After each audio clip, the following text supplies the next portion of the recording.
What's driving this, the shift to the Middle East, but to Abu Dhabi in particular?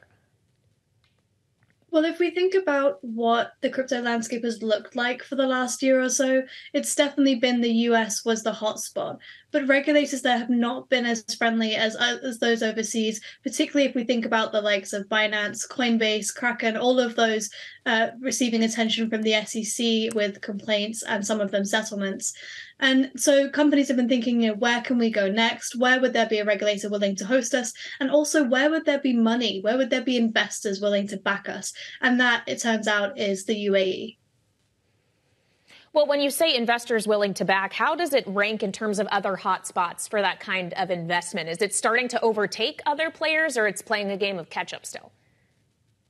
It's definitely still a game of catch up. It's definitely still early days. If we look at the list of countries and regions, MENA is about the sixth largest crypto economy in the world, according to Chainalysis, compared to North America being the top. But things are still definitely in flux. We've heard from executives over the last few weeks who have launched units in places like Abu Dhabi saying that they've had a lot of support from sovereign wealth funds and officials in the region. And so it's definitely making a big play to attract crypto companies there, whether that's through regulatory policy or whether that's through funds and money. Okay, so the crypto companies go there. Then it becomes a question of how these companies and crypto more broadly are going to perform. What does this maybe indicate in terms of what we can expect from the market in 2024?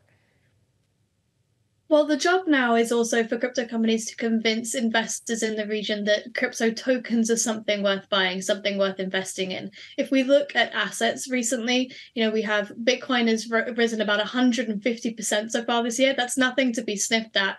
But if we look at market depth, which is a way we can assess, if a market could sustain a massive impact on prices, that is still well below levels that we saw before FTX collapsed in November 2022. So the liquidity in the market and the ability for it to function is still nowhere near what it was even when the bear market was happening. The idea that the bull market is what we're returning to with Bitcoin, I think topping around 44,000 last week, that is something that is still in flux. And that's something that investors in places like the UAE, where they're probably a little bit more crypto friendly, a little bit more new to this market and willing to overlook some of the frauds and scandals that the industry has had, that's something that's still coming.